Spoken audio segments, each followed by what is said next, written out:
출애굽한 애굽 백성이, 이스라엘 백성이 이제 약속의 땅 가나안 땅에 광야에서 들어가는 그런 이제 여정이 있습니다.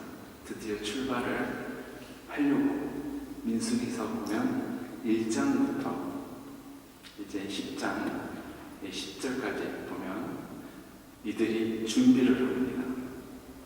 조직을 갖추고 수를 세고 그 다음에 각자의 임무를 맡고 어떻게 출애굽할 때 행진을 하고, 우리 여행 다녀오신 분들처럼 각자 계수를 타서 누가 앞서 제일 앞에 무엇이 앞장서야 될 것인지 그것을 다 정한 후에 이제 드디어 이제 출발하는 시간이 바로 민수기 11장 10절 이하의 내용입니다. 출발하자마자 생기는 일이 뭡니까? 바로 불만입니다. 시작하자마자 정말 이 감격의 순간, 드디어 우리가 가나안 땅으로 모든 것을 갖추고 완벽하게 갖추고 출발했지만 시작은 불평으로 시작합니다. 얼마나 불평이 심했던지 하나님께서 불을 내주셔서 그들을 벌하십니다. 다 태우지 않으시고 진영 가에만 태우십니다. 모세가 중보하여서 하나님께서는 진노를 거두시고 더 이상 불의 심판을 내리지 아니하셨습니다. 이들은 이 은혜를 시작하면서 또 체험하면서 용서함을 받으면서 다시 그들은 문제가 일어납니다. 어떤 문제가 일어나냐면 바로 과거에 자신들이 먹었던 고기 생각이 나는 것입니다. 만나는 너무 지겹고 매일 똑같은 음식, 이런 음식을 우리가 먹기에는 정말 싫다라고 이제 11장에 보면 이들이 또 불만하는 내용들이 나옵니다. 그들은 하나님 앞에, 모세 앞에 원망을 하는 것입니다. 그런데 중요한 것은 모두 다 처음부터 그들이 고기 생각이 나서 불평을 한 것이 아니라 11장에 보니 거기에 탐욕이 있는 자 몇몇이 그렇게 불평을 한 것입니다. 불평을 한 몇 사람에 의해서 전체 이스라엘 백성에 영향이 끼쳐 그 불평을 하게 됩니다. 영향을 받은 것이죠. 그래서 모세를 원망하고 하나님을 원망합니다. 모세가 여호와께 11장에 보면 모세가 여호와께 이제 원망을 합니다. 무슨 말입니까? 탐욕이 있는 몇 사람이 불평을 했습니다. 탐욕이 뭡니까? 자기 중심에서 자기 불만을 얘기했는데 그 불만이 지파를 타고 전 이스라엘 백성에게 전가돼서 결국은 모세에까지 불평이 전달됐습니다. 모세가 누구에게 원망을 합니까? 하나님에게 원망을 하는 내용이 오늘 11장 10절 이하에 있는 내용입니다.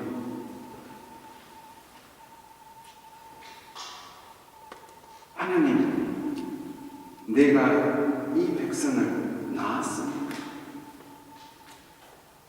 하나님께서 왜 저에게는 은혜를 베풀지 않으시고 이 지긋지긋한 백성을 내게 맡기셔서 그 짐을, 내가 그 짐을 지고 가게 하십니까?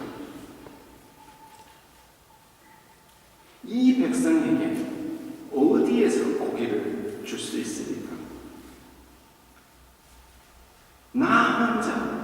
혼자 이 모든 백성을 감당할 수 없습니다. 하나님께 모세가 불평을 합니다. 하나님께서는 이 모세의 말씀, 불평을 다 들어주십니다. 그러면서 저는 이 말씀을 들으면서 불평을 하는 이 모세가 그래도 지도자니까 끝까지 불평으로 끝나지 않기를 바랬어요. 그런데 15절에 보면 이렇게 얘기를 합니다. 하나님, 이제 저에게 은혜를 베풀어 주시옵소서. 은혜를 강구하는 거예요, 모세가. 그래서 성경을 처음 대하는 분들은 모세하면 정말 세상에서 그보다 온유한 자가 없을 정도로 하나님을 신실한 그가 하나님께 은혜를 구하는데 무슨 은혜를 구할까? 분명히 하나님의 능력을 의지하고 출애굽했던 그 기적을, 바로 앞에서 보여줬던 그 기적을 다시 한번 보여주시옵소서. 이런 대목이 나와야 될 텐데 그렇지 않고 은혜를 베푸셨어요. 즉시 나를 죽여 내가 고난당함을 내가 보지 않게 하옵소서. 무슨 말입니까? 날 좀 죽여주시고 더 이상 이 일을 하지 말게 하시옵소서. 지겠습니다. 그게 하나님께서 내게 베풀어 주신 은혜라는 것입니다. 이 모세의 모든 불평에 가장 많이 나오는 단어가 나입니다. 내가 받은 고통, 내가 지고 가는 이 짐, 감당할 수 없는 환경, 내가 어떻게 헤쳐나갈 길이 없는 막막합니다. 모세는 하나님과 대화하면서 한 번도 하나님을 의심하지 않습니다. 하나님의 능력을 생각하지 않습니다. 과거에 하나님께서 베풀어 주셨던 그 은혜를 다 잊어버렸습니다. 왜냐하면 불평이 모세를 사로잡고 있기 때문에 그렇습니다. 하나님께서 모세의 길을 들어주시고 정말 닦아줬는지 모세의 원대로 내가 해주겠다 이렇게 안 하시고 내가 해결해 주마. 어떻게 해결해 줄까? 바로 내일 내가 고기를 주겠다. 언제요? 내일 고기를 주겠다. 그것도 진리도 하루 이틀 주는 것이 아니라 한 달 동안 내가 진리도 고기를 주겠다. 그러면서 하나님께서 이렇게 말씀하십니다. 단 조건은 그 은혜를 받을 준비를 하라. 그리고 너희 몸을 거룩하게 기다려라. 얼마나 감사한 이야기입니까? 나의 불평을 받으시고 하나님께서 불로 심판하거나 그러지 아니하시고 바로 그 문제를 내가 해결해 주겠다. 이 얼마나 엄청난 은혜의 말씀입니까? 살아계신 하나님이 직접 이렇게 말씀을 해주시면 모세가 어떻게 나와야 됩니까? 하나님, 역시 하나님은 살아계신 하나님입니다. 감사합니다. 그렇게 하지 않았어요.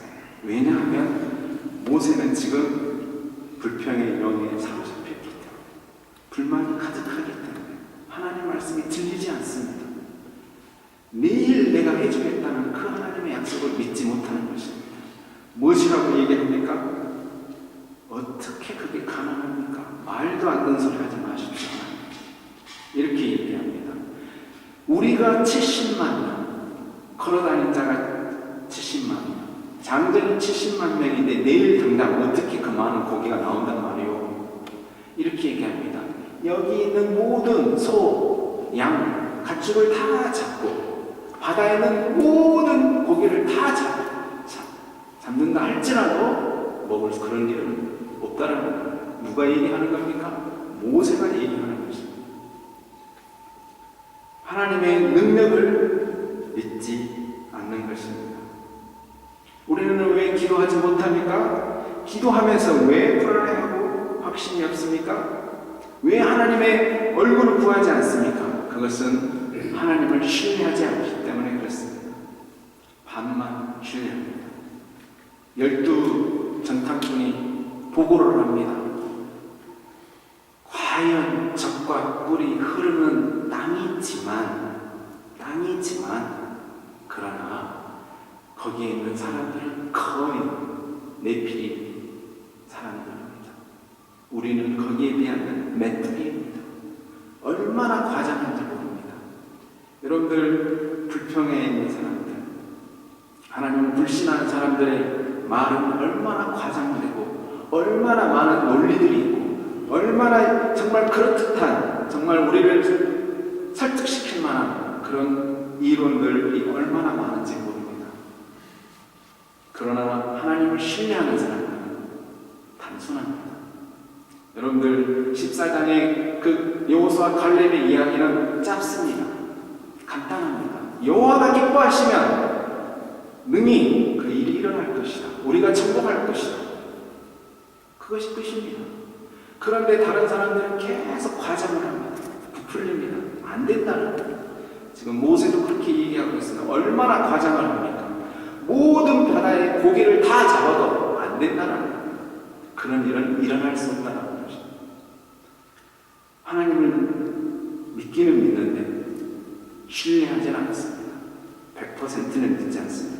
하나님을 어느 정도 믿느냐 하면 내 일에, 내 이성의 수준에서만 믿습니다. 그러니까 내 일이 잘 되면 하나님은 살아계시고 내 일이 안 되면 하나님은 안 계십니다.